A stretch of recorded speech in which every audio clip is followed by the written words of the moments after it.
ਸਿਆਸਤ ਵਿੱਚ ਕਲਾਕਾਰਾਂ ਦਾ ਆਉਣਾ ਕੋਈ ਨਵਾਂ ਰੁਝਾਨ ਨਹੀਂ। ਇਸ ਵਾਰ ਵੀ ਵਿਧਾਨ ਸਭਾ ਚੋਣਾਂ ਲਈ 3 ਕਲਾਕਾਰ ਮੈਦਾਨ 'ਚ ਨਿੱਤਰ ਚੁੱਕੇ ਨੇ। ਸ਼੍ਰੋਮਣੀ ਅਕਾਲੀ ਦਲ ਤੋਂ ਕਵੀਸ਼ਰ ਬਲਵੰਤ ਸਿੰਘ ਰਾਮੂਵਾਲੀਆ, ਕਾਂਗਰਸ ਦੀ ਤਰਫੋਂ ਲੋਕ ਗਾਇਕ ਮੁਹੰਮਦ ਸਦੀਕ ਅਤੇ ਪੀਪਲਜ਼ ਪਾਰਟੀ ਆਫ ਪੰਜਾਬ ਦੀ ਤਰਫੋਂ ਕਮੇਡੀਅਨ ਤੇ ਗਾਇਕ ਭਗਵੰਤ ਮਾਨ ਉਮੀਦਵਾਰ ਬਣੇ ਨੇ। ਭਗਵੰਤ ਮਾਨ ਇਹਨਾਂ 2 ਕਲਾਕਾਰਾਂ ਤੋਂ ਵੱਖਰੇ ਨੇ। ਪੰਜਾਬ ਤੇ ਦੇਸ਼ ਦੀ ਸਿਆਸਤ, ਸਮਾਜਿਕ ਜੀਵਨ ਬਾਰੇ ਉਹਨਾਂ ਦੀਆਂ ਟਿੱਪਣੀਆਂ ਬੇਹੱਦ ਗੰਭੀਰ ਹੁੰਦੀਆਂ ਨੇ। ਪੰਜਾਬੀ ਮਨੋਰੰਜਨ ਖੇਤਰ 'ਚ ਭਗਵੰਤ ਮਾਨ ਉਹ ਗਿਣੇ ਚੁਣੇ ਨਾਵਾਂ ਵਿੱਚੋਂ ਹੈ ਜਿਸ ਨੇ ਕਦੇ ਵੀ ਸਮਾਜਿਕ ਜ਼ਿੰਮੇਵਾਰੀ ਦਾ ਪੱਲਾ ਨਹੀਂ ਛੱਡਿਆ।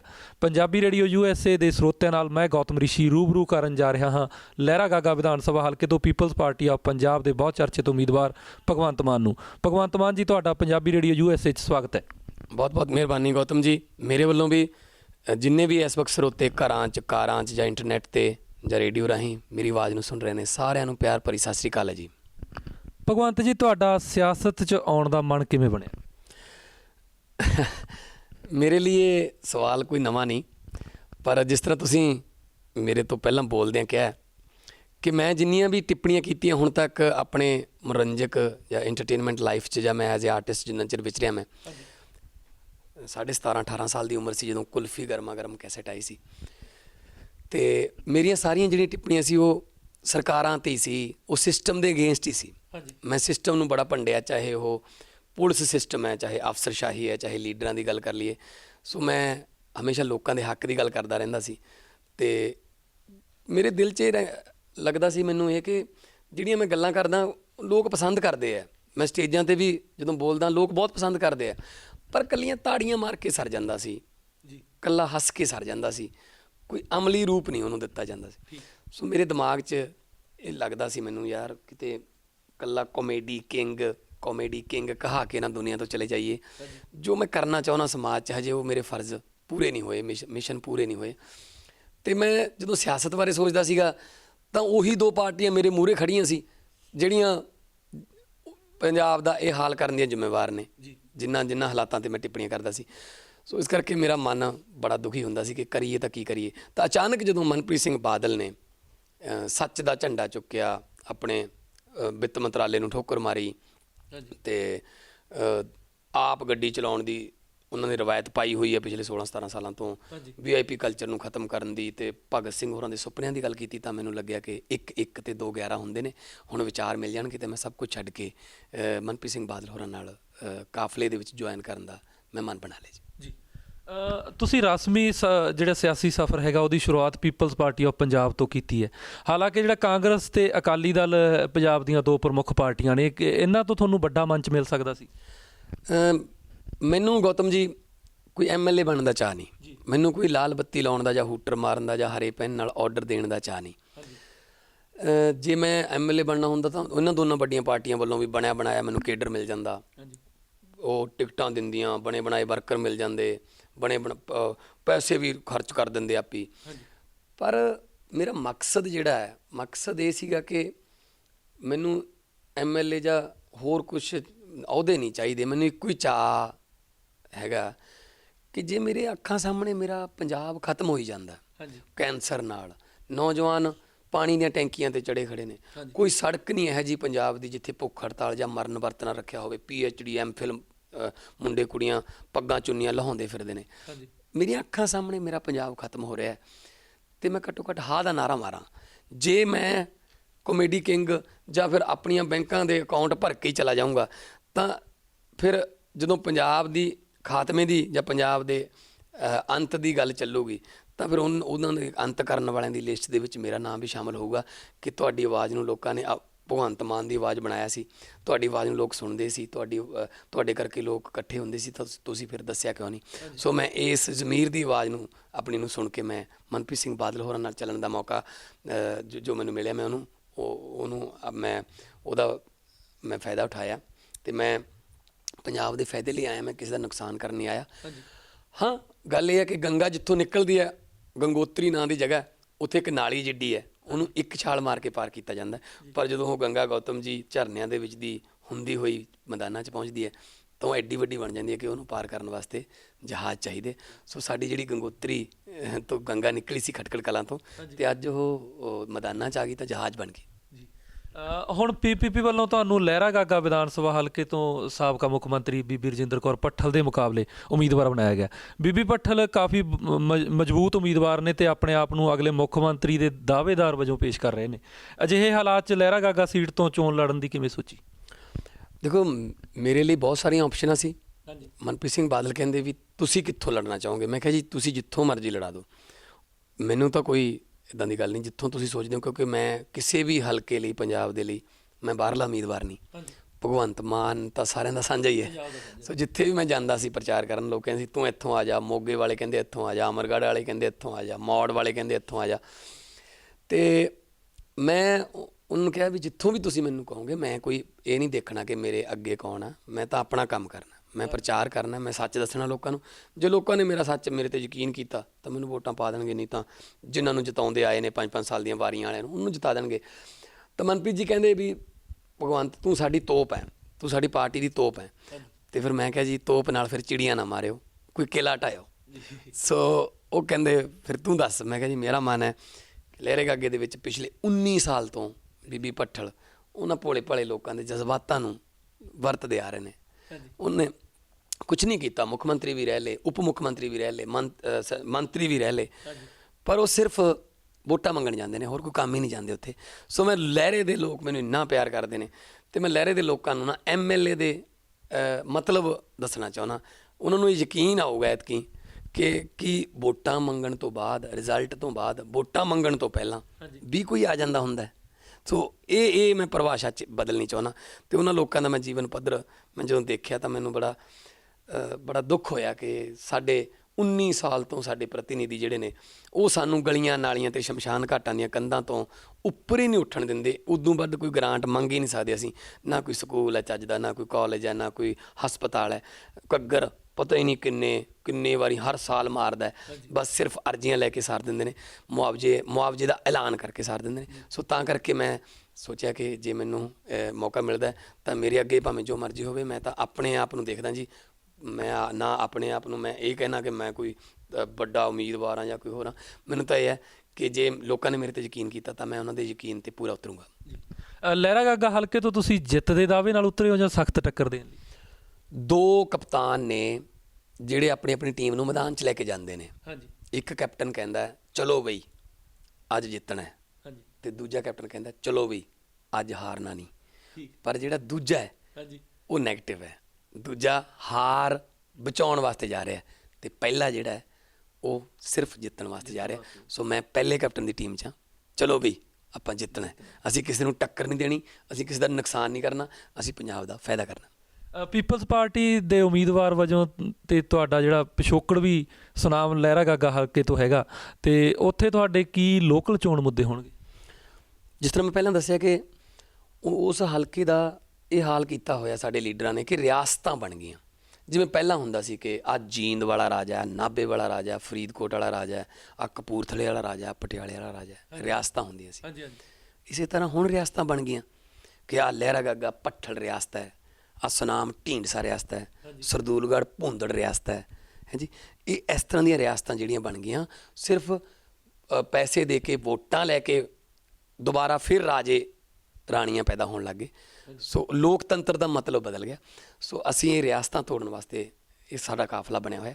ਸੋ ਮੈਂ ਜਦੋਂ ਉੱਥੇ ਜਾਂਦਾ, ਪੜ੍ਹਾਈ ਸਭ ਤੋਂ ਵੱਡਾ ਮੁੱਦਾ ਹੈ। ਜਿਹੜੇ ਪੜ੍ਹਾਈ ਲਹਿਰੇ ਗਾਗੇ ਸੁਨਾਮ ਜਾਂ ਸਾਡੇ ਹਲਕੇ ਦੇ ਪਿੰਡਾਂ ਦੇ ਲੋਕ ਬੱਚੇ ਕਰ ਰਹੇ ਨੇ ਨਾ, ਉਹ ਪੜ੍ਹਾਈ ਉਹਨਾਂ ਨੂੰ ਪਟਿਆਲਾ ਨਹੀਂ ਟੱਪਣ ਦਿੰਦੀ, ਉਹ ਪੜ੍ਹਾਈ ਚੰਡੀਗੜ੍ਹ ਤਾਂ ਪਹੁੰਚਣੀ ਨਹੀਂ ਦਿੰਦੀ। ਤੋ ਕਿਉਂਕਿ ਅਮੀਰ ਦੀ ਪੜ੍ਹਾਈ ਹੋਰ ਹੈ, ਗਰੀਬ ਦੀ ਪੜ੍ਹਾਈ ਹੋਰ ਹੈ। ਅਮੀਰ ਦੀ ਦਵਾਈ ਹੋਰ ਹੈ, ਗਰੀਬ ਦੀ ਦਵਾਈ ਹੋਰ ਹੈ। ਅਮੀਰ ਦਾ ਡਾਕਟਰ ਹੋਰ ਹੈ, ਗਰੀਬ ਦਾ ਡਾਕਟਰ ਹੋਰ ਹੈ। ਅਮੀਰ ਦਾ ਕਾਨੂੰਨ ਹੋਰ ਹੈ, ਗਰੀਬ ਦਾ ਕਾਨੂੰਨ ਹੋਰ ਹੈ।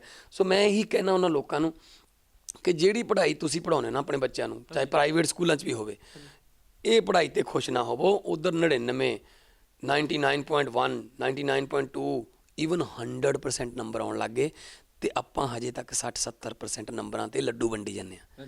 ਸਾਨੂੰ ਹਜੇ ਵੀ 100 ਚੋਂ 33 ਦਾ ਮਤਲਬ ਪਾਸ। ਸੋ ਇਹ ਪੜ੍ਹਾਈ, ਕਿਉਂਕਿ ਪੁਲਾਂ ਦੇ ਇੱਕੋ ਪੁਲ ਦੇ ਥੱਲੋਂ ਪਾਣੀ ਲੰਘਣਾ, ਜਦੋਂ ਇਕੱਠੇ ਹੋਣਗੇ ਸਾਰੇ ਤਾਂ ਫਿਰ ਸਾਡੇ ਬੱਚੇ ਵਾਪਸ ਮੁੜ ਆਉਂਦੇ ਨੇ ਉਹਨਾਂ ਘਰਾਂ 'ਚ।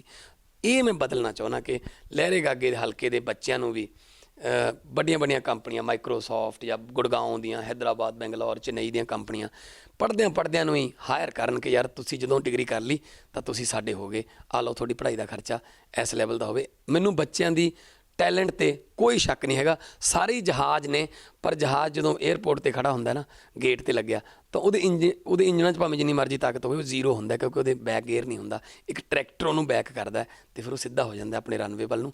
ਮੈਂ ਟਰੈਕਟਰ ਬਣ ਕੇ ਉਹਨਾਂ ਬੱਚਿਆਂ ਨੂੰ ਸਿੱਧੇ ਕਰਨਾ ਚਾਹੁੰਦਾ ਜੀ। ਭਗਵੰਤ ਮਾਨ ਨਾਲ ਗੱਲਾਂ ਬਾਤਾਂ ਇਸੇ ਤਰ੍ਹਾਂ ਜਾਰੀ ਰਹਿਣਗੀਆਂ। ਲੈਂਦੇ ਆ ਇੱਕ ਛੋਟਾ ਜਿਹਾ ਬ੍ਰੇਕ।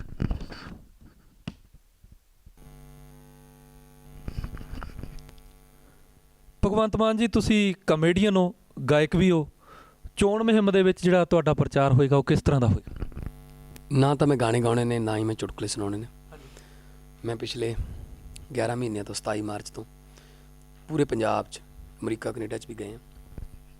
ਮੈਂ ਭਾਸ਼ਣ ਦੇ ਰਿਹਾ ਜਦੋਂ, ਤਾਂ ਲੋਕਾਂ ਨੇ ਮੈਨੂੰ ਇੱਕ ਸਮਾਜਿਕ ਆਲੋਚਕ ਦੇ ਵਜੋਂ, ਸਮਾਜਿਕ ਚਿੰਤਕ ਦੇ ਵਜੋਂ ਪਹਿਲਾਂ ਵੀ ਮੈਨੂੰ ਪ੍ਰਵਾਨ ਕੀਤਾ ਸੀ।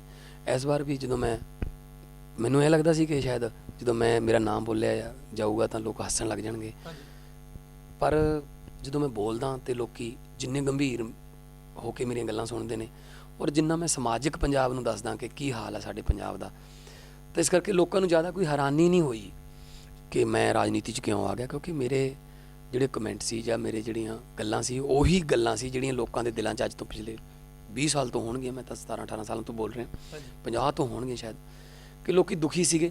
ਇਸ ਕਰਕੇ ਮੈਨੂੰ ਉਹਨਾਂ ਨੇ ਛੇਤੀ ਪ੍ਰਵਾਨ ਕਰ ਲਿਆ ਕਿ ਯਾਰ, ਬਲਕਿ ਮੈਨੂੰ ਇਹ ਫੋਨ ਆਏ ਕਿ 99.9% ਮੈਨੂੰ ਇਹ ਫੋਨ ਆਏ ਕਿ ਤੁਸੀਂ ਹੁਣ ਸਹੀ ਜਗ੍ਹਾ 'ਤੇ ਪਹੁੰਚ ਗਏ, ਕਿਰਪਾ ਕਰਕੇ ਇੱਥੇ ਹੀ ਲੱਗੇ ਰਹੋ, ਹੁਣ ਡੋਲਿਓ ਨਾ, ਅਤੇ ਅਸੀਂ ਤੁਹਾਡੇ ਨਾਲ ਹਾਂ। ਅਤੇ ਸਾਨੂੰ ਤੁਹਾਡੇ 'ਤੇ ਯਕੀਨ ਹੈ ਕਿ ਤੁਸੀਂ ਪਹਿਲਾਂ ਵੀ ਇਹੀ ਗੱਲਾਂ ਬੋਲਦੇ ਸੀਗੇ, ਸਰਕਾਰਾਂ ਤੋਂ ਨਹੀਂ ਡਰੇ, ਪੁਲਿਸਾਂ ਤੋਂ ਨਹੀਂ ਡਰੇ, ਤੁਸੀਂ ਬੜੇ ਦਲੇਰੀ ਨਾਲ ਉਹਨਾਂ ਦੇ ਬਿਆਨ ਕੀਤੇ ਨੇ। ਅਤੇ ਮੈਂ ਹੁਣ ਵੀ, ਜੇ ਮੈਨੂੰ ਮੌਕਾ ਮਿਲੂਗਾ, ਗਲਤ ਜਾਂ ਭਾਵੇਂ ਮੇਰੀ ਪਾਰਟੀ 'ਚ ਕਿਉਂ ਨਾ ਹੋਵੇ, ਤਾਂ ਮੈਂ ਉਹਨੂੰ ਗਲਤ ਕਹੂੰਗਾ ਜੀ। ਸੋ ਇਸ ਕਰਕੇ ਮੈਂ ਗਾਇਕੀ ਜਾਂ ਮੇਰੀ ਜਿਹੜੀ ਕਾਮੇਡੀ ਹੈ ਉਹ ਤਾਂ ਇੱਕ ਜ਼ਰੀਆ ਸੀ, ਅਤੇ ਲੋਕਾਂ ਨੇ ਮੈਨੂੰ ਪਹਿਲਾਂ ਵੀ ਪਿਆਰ ਦਿੱਤਾ ਸੀ, ਅਤੇ ਹੁਣ ਵੀ ਮੈਨੂੰ ਇੱਕ ਨੇਤਾ ਦੇ ਤੌਰ 'ਤੇ, ਜਾਂ ਇੱਕ ਨੇਤਾ ਤਾਂ ਨਹੀਂ ਮੈਂ ਕਹਾਉਂਦਾ ਆਪਣੇ ਆਪ ਨੂੰ, ਇੱਕ ਪ੍ਰਤੀਨਿਧੀ ਦੇ ਤੌਰ 'ਤੇ ਵੀ ਮੈਨੂੰ ਲੋਕ ਪ੍ਰਵਾਨ ਕਰ ਰਹੇ ਨੇ। ਪੀਪਲਸ ਪਾਰਟੀ ਵਾਸਤੇ ਤੁਸੀਂ ਇੱਕ ਐਲਬਮ ਕੀਤੀ ਸੀ, ਰੰਗਲਾ ਪੰਜਾਬ, ਅਤੇ ਹੁਣ ਕੋਲਾਵੇਰੀ ਜਿਹੜਾ ਗੀਤ ਹੈਗਾ ਉਹਦਾ PPP ਵਰਜ਼ਨ ਤੁਸੀਂ ਰਿਲੀਜ਼ ਕੀਤਾ, ਅਤੇ ਉਹਦੇ ਬਾਰੇ ਦੱਸੋਗੇ? ਦੇਖੋ ਜੀ, ਜਿਹੜਾ ਮਿਊਜ਼ਿਕ ਹੈ ਅਤੇ ਕਲਮ ਹੈ, ਉਹ ਦੁਨੀਆ ਦੇ ਹਰ ਇਨਕਲਾਬ 'ਚ ਬਹੁਤ ਵੱਡਾ ਹਿੱਸਾ ਪਾਉਂਦੇ ਰਹੇ ਨੇ। ਚਾਹੇ ਆਇਰਲੈਂਡ ਦਾ ਹੈ, ਚਾਹੇ ਸਪੈਨਿਸ਼ ਰੈਵੋਲੂਸ਼ਨ ਹੈ, ਜਿੰਨੇ ਵੀ ਦੁਨੀਆ 'ਚ ਰੈਵੋਲੂਸ਼ਨ ਹੋਏ ਨੇ, ਉਹਨਾਂ ਦੇ ਵਿੱਚ ਮਿਊਜ਼ਿਕ ਦਾ ਬਹੁਤ ਵੱਡਾ ਹੱਥ ਰਿਹਾ। ਈਵਨ ਜੇ ਆਪਾਂ ਆਪਣੀ ਗੱਲ ਕਰ ਲਈਏ ਤਾਂ ਗੁਰੂ ਨਾਨਕ ਦੇਵ ਜੀ ਵੀ ਮਰਦਾਨਾ ਜੀ ਨੂੰ ਨਾਲ ਰੱਖ ਕੇ ਰਵਾਬ ਰੱਖਦੇ ਸੀ ਨਾਲ। ਜਿੱਥੇ ਵੀ ਉਹਨਾਂ ਨੂੰ ਕੁਛ ਆਉਂਦਾ ਸੀ, ਕੁਛ ਗਿਆਨ ਦੀਆਂ ਗੱਲਾਂ ਆਉਂਦੀਆਂ ਸੀ, ਤਾਂ ਲੋਕਾਂ ਨੂੰ ਕੁਛ ਕੀਰਤਨ ਕਰਕੇ ਸੁਣਾਉਂਦੇ ਸੀ। ਗੁਰੂ ਗੋਬਿੰਦ ਸਿੰਘ ਜੀ ਕਲਮ ਦੇ ਧਨੀ ਸਨ। ਉਹ ਚੰਡੀ ਦੀ ਵਾਰ ਲਿਖ ਕੇ ਜਾਂ ਦੇਸ਼ ਸ਼ਿਵਾ ਬਾਰ ਮੋਹੇ ਲਿਖ ਕੇ ਉਹਨਾਂ ਨੇ ਆਪਣੀਆਂ ਖਾਲਸਾ ਫੌਜਾਂ ਦੇ ਵਿੱਚ ਹੌਸਲਾ ਭਰਿਆ ਸੀ। ਭਗਤ ਸਿੰਘ ਹੋਰੀ ਰੰਗ ਦੇ ਬਸੰਤੀ ਚੋਲਾ ਗਾਉਂਦੇ ਰਹਿੰਦੇ ਸੀ, ਔਰ ਭਗਤ ਸਿੰਘ ਅਖਬਾਰਾਂ ਦੇ ਵਿੱਚ ਐਡੀਟੋਰੀਅਲ ਲਿਖਦੇ ਸੀ, ਕਿਤਾਬਾਂ ਪੜ੍ਹਦੇ ਸੀ ਅਤੇ ਦੂਜਿਆਂ ਨੂੰ ਦੱਸਦੇ ਸੀ। ਸੋ ਕਲਮ ਦਾ ਤਾਂ ਬਹੁਤ ਵੱਡਾ ਯੋਗਦਾਨ ਰਿਹਾ। ਸੋ ਜਦੋਂ ਅਸੀਂ ਪਾਰਟੀ ਦੇ ਵਿੱਚ, ਮੈਂ ਆਪਣੀ 'ਚ ਆਇਆ, ਅਤੇ ਮੈਂ ਮਨਪ੍ਰੀਤ ਜੀ ਨੂੰ ਕਿਹਾ ਕਿ ਕਈ ਵਾਰੀ ਲੋਕ ਜ਼ਿਆਦਾ ਲੰਬੇ ਅਤੇ ਬੋਰਿੰਗ ਭਾਸ਼ਣਾਂ ਨੂੰ ਨਹੀਂ ਸੁਣਦੇ, ਖਾਸ ਤੌਰ 'ਤੇ ਜਿਹੜੀ ਯੰਗ ਜਨਰੇਸ਼ਨ ਹੈ।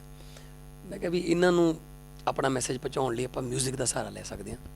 ਆਪਾਂ ਕਿਸੇ ਨੂੰ ਭੰਡਦੇ ਨਹੀਂ, ਆਪਾਂ ਆਪਣੀਆਂ ਗੱਲਾਂ ਦੱਸ ਸਕਦੇ ਹਾਂ। ਸੋ ਪੰਜਾਬੀਆਂ ਦੇ ਮਿਊਜ਼ਿਕ ਜਿਹੜਾ ਖੂਨ 'ਚ ਹੈ, ਸੋ ਅਸੀਂ ਉਹ ਸਾਈਂ ਬਿਰੰਗਲੇ ਪੰਜਾਬ ਨੂੰ ਬਚਾਈ ਵਾਲੀ ਜਿਹੜੀ CD ਕੱਢੀ ਸੀ, ਬੜਾ ਜ਼ਿਆਦਾ ਲੋਕਾਂ ਨੂੰ ਮੈਸੇਜ ਗਿਆ ਅਤੇ ਲੋਕਾਂ ਨੇ ਬਹੁਤ ਪਿਆਰ ਦਿੱਤਾ। ਅਤੇ ਉਸ ਤੋਂ ਬਾਅਦ ਆ ਜਿਹੜਾ ਸਾਡਾ ਥੀਮ ਸੌਂਗ ਹੈ ਕੋਲਾਵਰੀ ਵਾਲਾ, ਉਹ ਤਾਂ ਐਵੇਂ ਹੀ ਕੁਦਰਤੀ, ਜਿਵੇਂ ਕਹਿੰਦੇ ਆਪਾਂ ਵੀ ਐਵੇਂ ਸਬੱਬ ਨਾਲ ਹੀ ਨਵੇਂ ਸਾਲ ਵਾਲੇ ਦਿਨ ਮੈਂ ਉੱਠਿਆ, ਮੈਂ ਕਿਹਾ ਯਾਰ ਕੁਛ ਨਵਾਂ ਕਰੀਏ, ਅੱਜ ਨਵਾਂ ਸਾਲ ਹੈ, ਅਤੇ ਉਹ ਲਿਖਿਆ। ਉਹ ਘੰਟੇ 'ਚ ਹੀ ਮੈਂ ਦਿਲ ਖੁਸ਼ ਹੈ, ਮੇਰਾ ਦੋਸਤ ਹੈ, ਮਿਊਜ਼ਿਕ ਡਾਇਰੈਕਟਰ ਵੀ ਹੈ ਅਤੇ ਸਿੰਗਰ ਵੀ ਹੈ, ਅਤੇ ਉਹ ਸਟੂਡੀਓ ਵੀ ਉਹਦਾ ਆਪਣਾ। ਹੰਗਾਮੀ ਹਾਲਤ 'ਚ ਉਹਨੂੰ ਕਿਹਾ ਵੀ ਯਾਰ ਅੱਜ ਇੱਕ ਗਾਣਾ ਰਿਕਾਰਡ ਕਰਕੇ ਮੈਂ YouTube ਤੇ Facebook ਤੇ ਪਾਤਾ। ਅਗਲੇ ਦਿਨ ਨੂੰ ਪਤਾ ਲੱਗਿਆ ਮੇਰਾ ਫੋਨ ਹੀ ਵੱਜੀ ਜਾਂਦਾ।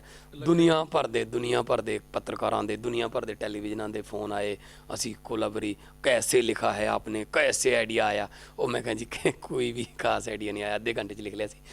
ਸੋ ਇੱਥੋਂ ਇਹ ਸਿੱਧ ਹੁੰਦਾ ਕਿ ਜਿਹੜੇ ਪੰਜਾਬੀ ਨੇ ਉਹ ਸਾਡੇ ਏਜੰਡੇ ਨੂੰ ਪਸੰਦ ਕਰ ਰਹੇ ਨੇ। ਉਹ ਜਿਹੜਾ ਕੋਲਾਬਰੀ ਜਿਹੜਾ ਸਾਡੇ ਦਿਲਾਂ ਵਿੱਚ ਵਸ ਗਈ PPP ਜਿੰਨਾ ਹਿੱਟ ਕੀਤਾ ਹੈ, ਇਹਦਾ ਮਤਲਬ ਉਹਦੇ ਵਿੱਚ ਅਸੀਂ ਕੋਈ ਕਿਸੇ ਨੂੰ ਭੰਡਿਆ ਨਹੀਂ, ਕੋਈ ਜੋਕ ਨਹੀਂ ਸੁਣਾਇਆ ਮੈਂ, ਅਤੇ ਬਸ ਸਿੰਪਲ ਜਿਹਾ ਗਾ ਕੇ ਆ ਗਏ। ਅਤੇ ਇਸ ਕਰਕੇ ਅਸੀਂ ਮਿਊਜ਼ਿਕ ਅਤੇ ਕਲਮ ਨੂੰ ਵਰਤਣਾ ਚਾਹੁੰਦੇ ਹਾਂ।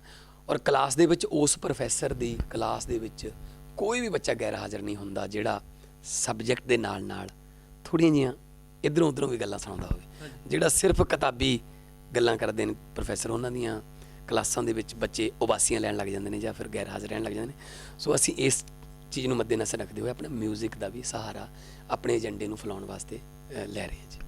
ਫੇਸਬੁੱਕ ਔਰਕੁੱਟ ਵਗੈਰਾ 'ਤੇ ਤੁਹਾਡੇ ਕਾਫੀ ਫੈਨ ਨੇ, ਪੀਪਲਜ਼ ਪਾਰਟੀ ਨਾਲ ਲੋਕ ਜੁੜੇ ਨੇ ਜਿਹੜੇ ਇਸ ਮਾਧਿਅਮ 'ਤੇ ਹੈਗੇ ਨੇ, ਅਤੇ ਉਹਨਾਂ ਦਾ ਕਾਫੀ ਰਿਸਪੌਂਸ ਮਿਲ ਰਿਹਾ। ਮੈਂ ਦੇਖਿਆ ਵੀ ਕੋਲਾਬਰੀ ਡੀ ਨੂੰ ਮਤਲਬ ਇੱਕ ਹਫ਼ਤੇ ਦੇ ਅੰਦਰ 1.5 ਲੱਖ ਦੇ ਆਸ-ਪਾਸ ਉਹਨੂੰ ਹਿੱਟਸ ਮਿਲੀਆਂ ਹੋਈਆਂ ਸੀਗੀਆਂ, ਉਹਨਾਂ ਨੇ ਲੋਕਾਂ ਨੇ ਸੁਣਿਆ ਹੋਇਆ ਸੀਗਾ।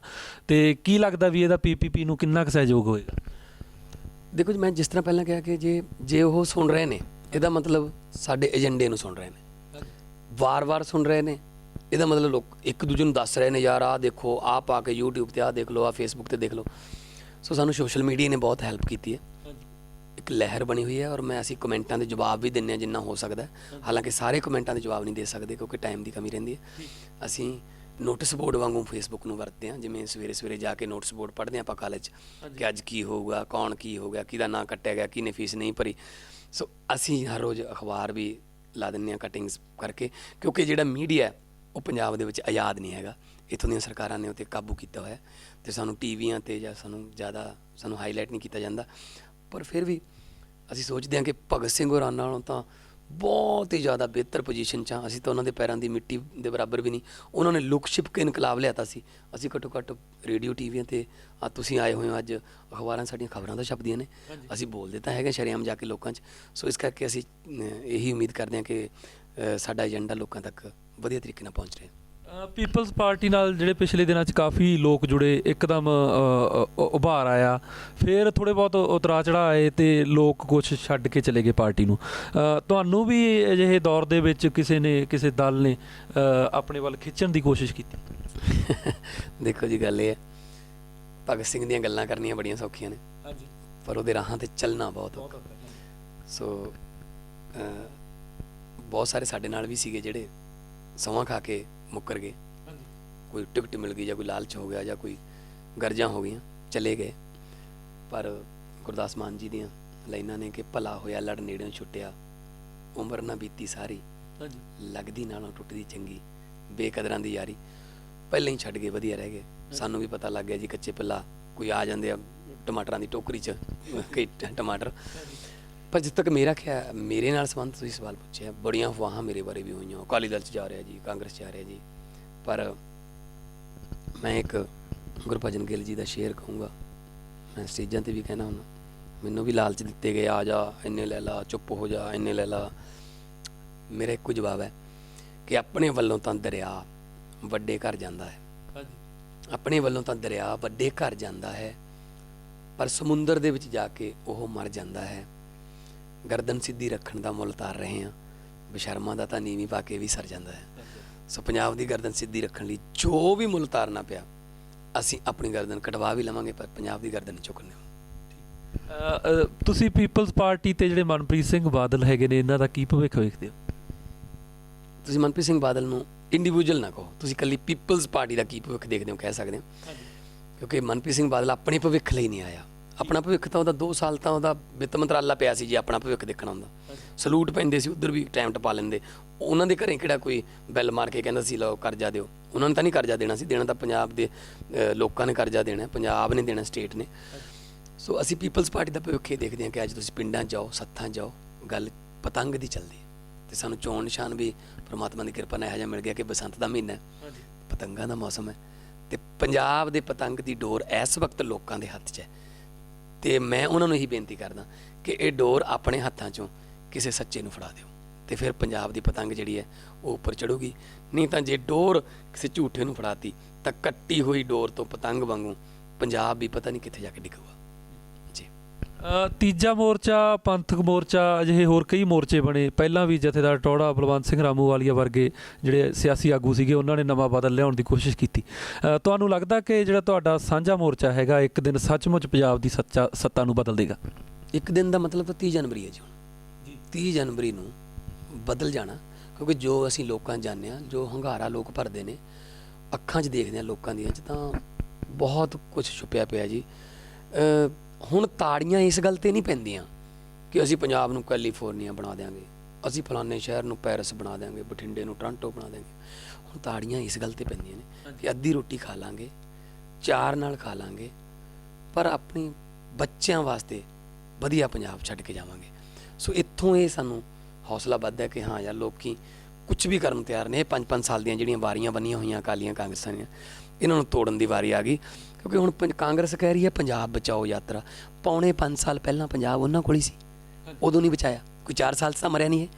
ਅਤੇ ਜਿਹੜੇ ਪੰਜਾਬ ਬਚਾਓ ਯਾਤਰਾ, ਅਸਲ ਤਾਂ ਦਿਲੋਂ ਤਾਂ ਕਾਂਗਰਸ ਦੀ ਨਾਅਰਾ ਜਿਹੜਾ ਹੈ ਉਹ ਇਹ ਹੈ ਕਿ ਸਾਰਾ ਨਾ ਖਾਓ, ਸਾਡੇ ਲਈ ਵੀ ਪੰਜਾਬ ਬਚਾਓ, ਹੈ ਨਾ। ਅਤੇ ਉਹ ਪੰਜਾਬ ਬਚਾਉਣ ਵਾਲੇ ਪਿਛਲੇ 20-25 ਦਿਨ ਦਿੱਲੀ ਬੈਠੇ ਰਹੇ ਟਿਕਟਾਂ ਬਚਾਉਣ ਦੇ ਚੱਕਰਾਂ 'ਚ।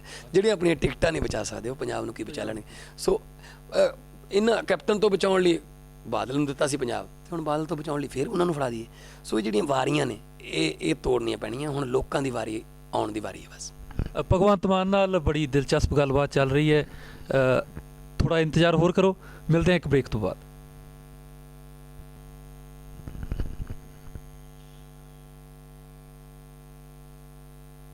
ਭਗਵੰਤ ਮਾਨ ਜੀ, ਪੰਜਾਬ 'ਚ ਇਸ ਵਾਰ 2 ਵਿਧਾਨ ਸਭਾ ਹਲਕੇ ਕਾਫੀ ਚਰਚਾ ਦਾ ਵਿਸ਼ਾ ਨੇ, ਲੰਬੀ ਤੇ ਗਿੱਦੜਬਾਹਾ। ਕੀ ਲੱਗਦਾ ਨਤੀਜਾ ਕੀ ਹੋਊਗਾ? ਦੇਖੋ ਜੀ, ਲੰਬੀ ਦੇ ਵਿੱਚ ਅਸੀਂ ਵਾਅਦਾ ਕੀਤਾ ਸੀ ਕਿ ਹਾਲਾਂਕਿ ਸਾਡੀ ਪਾਰਟੀ ਦਾ ਮੈਨੀਫੈਸਟੋ ਹੈ ਕਿ ਕੋਈ ਵੀ ਬਲੱਡ ਰਿਲੇਸ਼ਨ ਵਾਲੇ ਬੰਦੇ ਨੂੰ ਟਿਕਟ ਨਹੀਂ ਦੇਵਾਂਗੇ, ਪਰ ਲੰਬੀ ਦੇ ਵਿੱਚ ਅਸੀਂ ਆਲਰੇਡੀ ਇਹ ਕਹਿ ਚੁੱਕੇ ਸੀ ਕਿ ਜੇ ਪ੍ਰਕਾਸ਼ ਸਿੰਘ ਬਾਦਲ ਲੜਦੇ ਨੇ ਤਾਂ ਗੁਰਦਾਸ ਬਾਦਲ ਜੀ ਉਹਨਾਂ ਦੇ ਵਿਰੁੱਧ ਲੜਨਗੇ, ਕਿਉਂਕਿ ਉਹਨਾਂ ਨੂੰ ਟੱਕਰ ਦੇਣ ਵਾਸਤੇ, ਉਹਨਾਂ ਨੂੰ ਹਰਾਉਣ ਵਾਸਤੇ ਸਿਰਫ ਉਹੀ ਉਮੀਦਵਾਰ ਸਾਡੇ ਕੋਲੇ ਬਚੇ ਨੇ। ਅਤੇ ਨਾਲ ਅਸੀਂ ਇਹ ਵੀ ਕਹਿਤਾ ਕਿ ਜੇ ਗੁਰਦਾਸ ਬਾਦਲ ਜੀ ਜਿੱਤੇ ਨੇ, ਉਹ ਕੋਈ ਅਹੁਦਾ ਨਹੀਂ ਲੈਣਗੇ, ਕੋਈ ਮੰਤਰੀ ਨਹੀਂ ਬਣਨਗੇ, ਉਹਦਾ ਸਿਰਫ ਪ੍ਰਕਾਸ਼ ਸਿੰਘ ਬਾਦਲ ਹੋਰਾਂ ਨੂੰ ਹਰਾਉਣ ਲਈ ਅਸੀਂ ਅੱਗੇ ਆਏ ਹੋਏ ਨੇ। ਅਤੇ ਲੰਬੀ ਦੇ ਵਿੱਚ ਜਿਹੜੀ ਪੋਜੀਸ਼ਨ ਉਹਨਾਂ ਦੀ ਹੈ, ਅਤੇ ਮੇਰੇ ਖਿਆਲ 'ਚ ਪ੍ਰਕਾਸ਼ ਸਿੰਘ ਬਾਦਲ ਜੀ ਨੂੰ ਵੀ ਪਤਾ ਲੱਗ ਗਈ। ਉਹ ਹੁਣ ਹੋਰ ਹਲਕਾ ਲੱਭਦੇ ਫਿਰਦੇ ਨੇ, ਜਿੰਨੀਆਂ ਸੀਟਾਂ ਹਜੇ ਅਨਾਊਂਸ ਨਹੀਂ ਕੀਤੀਆਂ ਅਕਾਲੀ ਦਲ ਨੇ। ਇਹਦਾ ਮਤਲਬ ਇਹ ਦੇਖਦੇ ਨੇ ਕਿ ਮੈਂ ਉਹ ਕਿਤੋਂ ਹੋਰ ਵੀ ਲੜ ਲਾਂ। ਜਿੱਥੋਂ ਤੱਕ ਗਿੱਦੜਬਾਹੇ ਦਾ ਸਵਾਲ ਹੈ, ਗਿੱਦੜਬਾਹਾ ਬਹੁਤ ਵਧੀਆ ਪੋਜੀਸ਼ਨ 'ਚ ਹੈ। ਸਾਨੂੰ ਕੋਈ ਸ਼ੱਕ ਨਹੀਂ ਗਿੱਦੜਬਾਹੇ ਦੇ ਲੋਕਾਂ 'ਤੇ, ਮਨਪ੍ਰੀਤ ਜੀ ਨੂੰ ਬਹੁਤ ਪਿਆਰ ਕਰਦੇ ਨੇ। ਪਰ ਸਾਨੂੰ ਪਿਛਲੇ ਦਿਨ ਇੱਕ ਸੂਹ ਮਿਲੀ, ਬੜੀ ਹੈਰਾਨ ਹੋ ਗਏ ਸੁਣ ਕੇ, ਕਿ ਗਿੱਦੜਬਾਹੇ 'ਚ ਮਨਪ੍ਰੀਤ ਸਿੰਘ ਬਾਦਲ ਨੂੰ ਹਰਾਉਣ ਵਾਸਤੇ ਅਕਾਲੀ ਤੇ ਕਾਂਗਰਸੀ ਆਪਸ 'ਚ ਇਕੱਠੇ ਹੋ ਰਹੇ ਨੇ। ਉਹਨਾਂ ਦੋਨਾਂ ਨੇ ਬਹਿ ਕੇ ਸਮਝੌਤਾ ਕਰ ਲਿਆ ਕਿ ਜੇ ਮਨਪ੍ਰੀਤ ਸਿੰਘ ਬਾਦਲ ਅੱਗੇ ਆ ਗਿਆ ਤਾਂ ਆਪਣੀਆਂ ਦੋਨਾਂ ਦੀਆਂ ਵਾਰੀਆਂ ਟੁੱਟ ਜਾਣਗੀਆਂ, ਇਸ ਕਰਕੇ ਆਪਾਂ ਇਕੱਠੇ ਹੋ ਜਾਂਦੇ ਹਾਂ। ਇਸ ਕਰਕੇ ਉਹਨਾਂ ਨੇ ਮਾੜੇ ਕੈਂਡੀਡੇਟ ਕਾਂਗਰਸ ਤੋਂ ਅਨਾਊਂਸ ਕਰਾ ਕੇ ਅਤੇ ਇੱਕੋ ਸਾਂਝਾ ਉਮੀਦਵਾਰ ਕੋਈ ਖੜਾ ਕਰਨ ਦੀ ਕੋਸ਼ਿਸ਼ ਕਰ ਰਹੇ ਨੇ ਕਿ ਜਾਂ ਤੁਸੀਂ ਸਾਨੂੰ ਪਵਾ ਦਿਓ ਜਾਂ ਅਸੀਂ ਤੁਹਾਨੂੰ ਪਵਾ ਦਿੰਦੇ ਹਾਂ, ਮਨਪ੍ਰੀਤ ਨੂੰ ਹਰਾ ਦਈਏ। ਤਾਂ ਕਰਕੇ ਮੌੜ ਹਲਕੇ ਦੇ, ਜਿੱਥੋਂ ਦੇ ਬਹੁਤ ਹੀ ਜ਼ਿਆਦਾ ਲੋਕ ਪਿਆਰ ਕਰਦੇ ਆ ਮਨਪ੍ਰੀਤ ਜੀ ਨੂੰ ਪਹਿਲੇ ਦਿਨਾਂ ਤੋਂ, ਉਹਨਾਂ ਨੇ ਲੋਕਾਂ ਨੇ ਅਪੀਲ ਕੀਤੀ ਕਿ ਭਾਵੇਂ ਕਾਗਜ਼ ਭਰ ਕੇ ਚਲੇ ਜਾਇਓ, ਦੁਬਾਰਾ ਆਇਓ ਨਾ, ਪਰ ਅਸੀਂ ਬਾਕੀਆਂ ਦੀਆਂ ਜ਼ਮਾਨਤਾਂ ਇਕੱਲੇ ਕਾਗਜ਼ਾਂ 'ਤੇ ਜ਼ਬਤ ਕਰਾ ਦਾਂਗੇ। ਤਾਂ ਮੌੜ ਹਲਕੇ ਤੋਂ ਵੀ ਮਨਪ੍ਰੀਤ ਸਿੰਘ ਬਾਦਲ ਹੋਣ ਨੇ ਲੜਨ ਦਾ ਇਸ ਕਰਕੇ ਫੈਸਲਾ ਕੀਤਾ ਕਿ ਇਹਨਾਂ ਦੀਆਂ ਚਾਲਾਂ ਤੋਂ ਆਪਾਂ ਥੋੜ੍ਹਾ ਜਿਹਾ ਸੁਚੇਤ ਰਹੀਏ। ਸੋ ਦੂਜਿਆਂ ਦੇ ਪੱਤੇ ਕਈ ਵਾਰੀ ਅੰਦਾਜ਼ਾ ਵੀ ਲਾਉਣਾ ਪੈਂਦਾ ਕਿ ਇਹਦੇ ਕੋਲੇ ਜੱਕਾ ਬਚਿਆ ਹੋਣਾ ਜਾਂ ਇਹਦੇ ਕੋਲੇ ਬੇਗੀ ਹੋਣੀ, ਬਾਦਸ਼ਾਹ ਹੋਣਾ। ਸੋ ਇਸ ਕਰਕੇ ਲੰਬੀ ਤੇ ਗਿੱਦੜਬਾਹੇ 'ਤੇ ਸਾਨੂੰ ਕੋਈ ਸ਼ੱਕ ਨਹੀਂ, ਅਤੇ ਨਾਲ ਮੌੜ ਦਾ ਵੀ ਕੋਈ ਸ਼ੱਕ ਨਹੀਂ। ਇਸ ਕਰਕੇ ਤਿੰਨੋਂ ਸੀਟਾਂ ਜਿਹੜੀਆਂ ਨੇ ਇਹ PPP ਦੀ ਝੋਲੀ 'ਚ ਨੇ। ਮੌੜ ਮੰਡੀ 'ਚ ਜਿਹੜੇ ਤਿੰਨੋਂ ਕੈਂਡੀਡੇਟ ਨੇ, ਅਕਾਲੀ ਦਲ ਦੇ, ਕਾਂਗਰਸ ਦੇ ਤੇ ਹੁਣ PPP ਦੇ, ਉਹ ਤਿੰਨੇ ਕੈਂਡੀਡੇਟ ਜਿਹੜੇ ਹੈਗੇ ਹਲਕੇ ਤੋਂ ਬਾਹਰ ਦੇ ਨੇ। ਤੁਹਾਨੂੰ ਕਿਤੇ ਯਕੀਨ ਹੈ ਵੀ ਮਤਲਬ ਲੋਕ ਬਾਹਰਲੇ ਉਮੀਦਵਾਰ ਨੂੰ ਹੁਣ ਚੁਆਇਸ ਹੀ ਨਹੀਂ ਬਚੀ, ਉਹਨਾਂ ਕੋਲੇ ਕੋਈ ਲੋਕਲ ਉਮੀਦਵਾਰ ਹੈ, ਜੇ ਬਾਗੀ ਆ ਤਾਂ ਉਹ ਬਹੁਤ ਛੋਟੇ ਕਿਰਦਾਰ ਦੇ ਹੈਗੇ ਨੇ। ਅਤੇ ਕੀ ਲੱਗਦਾ ਤੁਹਾਨੂੰ ਵੀ ਕੀ ਅਸਰ ਹੋਊਗਾ ਉਹ 'ਤੇ, ਕੀ ਤਬਦੀਲੀ ਹੋਊਗੀ, ਕੀ ਲੋਕਾਂ 'ਚ ਕੀ 'ਤੇ ਵਿਸ਼ਵਾਸ ਕਰਨਗੇ, ਕਿਉਂ ਕਰਨਗੇ? ਮੌੜ ਹਲਕੇ ਦੇ ਜਿਹੜੇ ਪਿੰਡ ਨੇ ਨਾ, ਬਹੁਤ ਜ਼ਿਆਦਾ ਪਿਆਰ ਕਰਦੇ ਮੈਨੂੰ ਤਾਂ, ਮੈਂ ਜਦੋਂ ਗਿਆ ਤਾਂ ਮੈਨੂੰ ਤਾਂ ਬਹੁਤ ਜ਼ਿਆਦਾ ਪਿਆਰ ਕਰਦੇ। ਪਹਿਲਾਂ ਮੈਂ ਲੜਨਾ ਸੀ ਮੌੜ ਤੋਂ, ਪਰ ਮਨਪ੍ਰੀਤ ਸਿੰਘ ਬਾਦਲ ਜੀ ਨੂੰ ਮੈਂ ਕਿਹਾ ਵੀ ਤੁਸੀਂ ਜੇ ਇੱਦਾਂ ਦੀ ਗੱਲ ਹੈ ਤਾਂ ਮੈਂ ਆਪਣਾ ਜਮਾ ਸੇਫ ਹਲਕਾ ਜਿਹੜਾ, ਲੋਕਾਂ ਨੂੰ ਮਨਪ੍ਰੀਤ ਸਿੰਘ ਬਾਦਲ 'ਤੇ ਯਕੀਨ ਆ ਉੱਥੋਂ ਦੇ ਇਲਾਕੇ ਨੂੰ, ਜਿਹੜੇ ਮੇਜਾ ਸਿੰਘ ਸੇਖੋਂ ਨੇ ਜਾਂ ਮੰਗਤ ਰਾਮ ਬਾਂਸਲ ਨੇ, ਉਹ ਤਾਂ ਆਪਦੀਆਂ ਟਿਕਟਾਂ ਬਚਾਉਣ ਦੇ ਚੱਕਰਾਂ 'ਚ ਆਏ ਨੇ। ਮੈਂ ਬੜੀ ਦੇਰ ਪਹਿਲਾਂ ਇੱਕ ਕੈਸਟ ਦੇ ਵਿੱਚ ਗੱਲ ਕੀਤੀ ਸੀ ਕਿ ਰਾਜਨੀਤੀ 'ਚ ਕਿੰਨਾ ਫਰਕ ਪੈ ਗਿਆ। ਕੋਈ ਟਾਈਮ ਸੀ ਜਦੋਂ ਪਾਰਟੀ ਪ੍ਰਧਾਨ ਕੋਲੇ ਉਮੀਦਵਾਰ ਜਾਂਦੇ ਸੀ ਟਿਕਟਾਂ ਲੈਣ ਤੇ ਕਹਿੰਦੇ ਸੀ ਪ੍ਰਧਾਨ ਜੀ ਮੈਨੂੰ ਇਸ ਇਲਾਕੇ 'ਚੋਂ ਟਿਕਟ ਦਿਓ ਕਿਉਂਕਿ ਇੱਥੇ ਤਾਂ ਲੋਕ ਮੈਨੂੰ ਚੰਗੀ ਤਰ੍ਹਾਂ ਜਾਣਦੇ ਆ। ਕਹਿੰਦੇ ਅੱਜ ਵੀ ਇਹੀ ਨੇ ਪਾਰਟੀ ਪ੍ਰਧਾਨ ਨੂੰ, ਪਰ ਕਹਿੰਦੇ ਕਿਸੇ ਹੋਰ ਕੰਮ ਲਈ ਪ੍ਰਧਾਨ ਜੀ ਇਸ ਇਲਾਕੇ 'ਚੋਂ ਮੈਨੂੰ ਟਿਕਟ ਨਾ ਦਿਓ ਕਿਉਂਕਿ ਇੱਥੇ ਤਾਂ ਲੋਕ ਮੈਨੂੰ ਚੰਗੀ ਤਰ੍ਹਾਂ ਜਾਣਦੇ ਆ। ਸੋ ਉਹ ਉਮੀਦਵਾਰ ਦੋ ਨੇ ਜਿਨ੍ਹਾਂ ਨੂੰ ਲੋਕ ਉੱਥੇ ਪਹਿਲਾਂ ਚੰਗੀ ਤਰ੍ਹਾਂ ਜਾਣਦੇ ਸੀ। ਉਹ ਕਹਿੰਦੇ ਵੀ ਇੱਧਰ ਆ ਜਾਓ। ਚੰਦੂ ਮਾਜਰਾ ਕਹਿੰਦਾ ਜੀ ਲਹਿਰੇ ਤਾਂ ਮੈਨੂੰ ਜਾਣਨ ਲੱਗ ਗਏ, ਮੈਨੂੰ ਫਤਿਹਗੜ੍ਹ ਦੇ ਦਿਓ ਹੈ ਜੀ। ਰਾਮੂ ਵਾਲੀਆ ਸਾਹਿਬ ਕਹਿੰਦੇ ਜੀ ਉੱਧਰ ਤਾਂ ਮੈਨੂੰ ਜਾਣਦੇ ਨੇ, ਇੱਧਰ ਮੁਹਾਲੀ ਦੇਖ ਲੈਂਦੇ ਆ ਹੈ ਜੀ। ਉਹ ਤਲਵੰਡੀ ਵਾਲੇ ਨੂੰ ਕਹਿੰਦੇ ਉੱਧਰ ਜਾਣਦੇ ਨੇ, ਮੈਨੂੰ ਖੰਨਾ ਦੇ ਦਿਓ। ਸੋ ਹੁਣ ਉਮੀਦਵਾਰ ਦੋਨਾਂ ਪਾਰਟੀਆਂ ਨੇ ਉਹ ਦਿੱਤੇ ਨੇ ਜਿੱਥੇ ਲੋਕ ਉਹਨਾਂ ਨੂੰ ਜਾਣਨ ਲੱਗ ਗਏ ਤੇ ਉਹ ਤੋਂ ਬਾਅਦ ਫਿਰ ਉਹ ਆਪਦੇ ਹਲਕਿਆਂ 'ਚ ਖੜੇ ਨਹੀਂ ਹੋ ਸਕਦੇ। ਸੋ ਇਸ ਕਰਕੇ ਮੌੜ ਹਲਕਾ ਜਿਹੜਾ ਉਹ ਮਨਪ੍ਰੀਤ ਸਿੰਘ ਬਾਦਲ ਦੇ ਹੱਕ 'ਚ ਪਹਿਲਾਂ ਹੀ ਖੜਾ। ਉਹਨਾਂ ਲੋਕਾਂ ਨੇ ਅਪੀਲ ਕੀਤੀ ਸੀ ਕਾਗਜ਼ ਭਰ ਕੇ ਚਲੇ ਜਾਓ, ਭਾਵੇਂ ਨਾ ਆਇਓ, ਅਸੀਂ ਤੁਹਾਨੂੰ ਜਿਤਾਵਾਂਗੇ। ਪੀਪਲਸ ਪਾਰਟੀ ਨੇ ਆਪਣਾ 100 ਦਿਨ ਦਾ ਏਜੰਡਾ ਐਲਾਨਿਆ ਵੀ ਜੇ ਸੱਤਾ 'ਚ ਆਉਣੇ ਆ ਤਾਂ ਅਸੀਂ 100 ਦਿਨਾਂ ਦੇ ਅੰਦਰ ਅੰਦਰ ਇਹ ਕੁਝ ਕਰਾਂਗੇ। ਉਹਦੇ ਵਿੱਚ ਉਹਨਾਂ ਨੇ ਲਿਖਿਆ ਕਿ ਵੀ ਜੇ ਸੱਤਾ 'ਚ ਆਏ ਤਾਂ ਲਾਲ ਬੱਤੀਆਂ ਲਹਾ ਦਾਂਗੇ, ਪੁਲਿਸ ਮੁਲਾਜ਼ਮਾਂ ਨੂੰ 8 ਘੰਟੇ ਡਿਊਟੀ ਹੋਏਗੀ, VIP ਦੇ 90% ਜਿਹੜੇ ਸੁਰੱਖਿਆ ਮੁਲਾਜ਼ਮ ਆ ਉਹਨਾਂ ਨੂੰ ਵਾਪਸ ਕਰ ਲਾਂਗੇ। ਇਹਦੇ ਬਾਰੇ ਹੋਰ ਡਿਟੇਲ ਦਿਓਗੇ? ਬਿਲਕੁਲ ਸਹੀ ਹੈ ਜੀ, ਕੋਈ ਲਾਲ ਬੱਤੀ ਨਹੀਂ ਹੋਊਗੀ।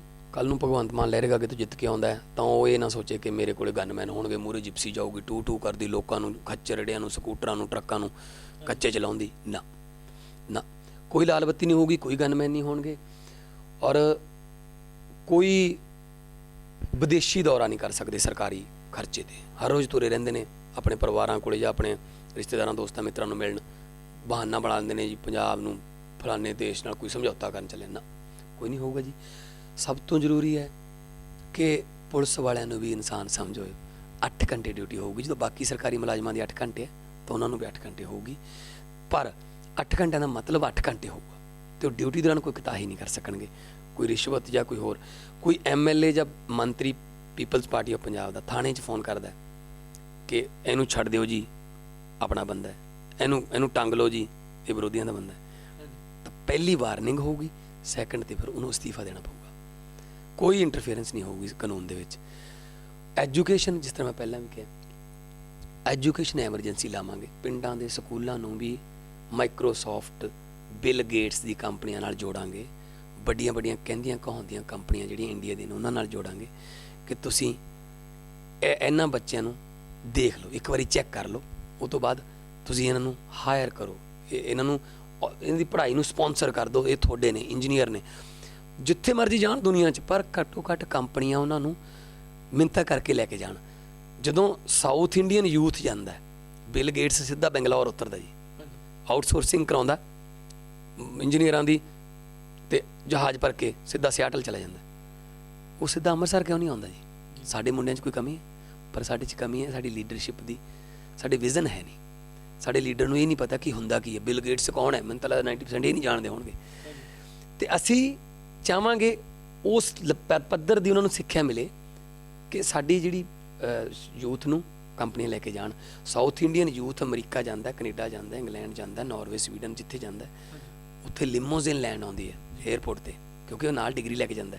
ਸਾਡਾ ਯੂਥ ਜਾਂਦਾ, ਸਾਡੇ ਨੌਜਵਾਨ ਮੁੰਡੇ ਕੁੜੀਆਂ ਜਾਂਦੇ ਨੇ ਤਾਂ ਉਹ ਬਰਫਾਂ ਵਿੱਚ ਦੀ, ਇਲੀਗਲ ਸਮੁੰਦਰਾਂ ਵਿੱਚ ਦੀ ਬਾਰਡਰ ਪਾਰ ਕਰਕੇ ਜਾਂਦੇ ਨੇ ਅਤੇ ਪੂਰੇ ਪੁਲਿਸ ਹੱਥ ਕੜੀਆਂ ਲੈ ਕੇ ਲੈਣ ਆਉਂਦੀ ਹੈ। ਅਸੀਂ ਉਹ ਚੀਜ਼ ਬਦਲਣੀ ਚਾਹੁੰਦੇ ਹਾਂ। ਤੁਸੀਂ ਮਨਪ੍ਰੀਤ ਬਾਦਲ ਜੀ ਜਦੋਂ ਗਏ ਨੇ ਉੱਤਰੀ ਅਮਰੀਕਾ ਦੇ ਦੌਰੇ 'ਤੇ, ਤੁਸੀਂ ਉਹਨਾਂ ਦੇ ਨਾਲ ਸੀਗੇ, PPP ਦੇ ਹੋਰ ਵੀ ਬਹੁਤ ਸਾਰੇ ਆਗੂ ਸੀ।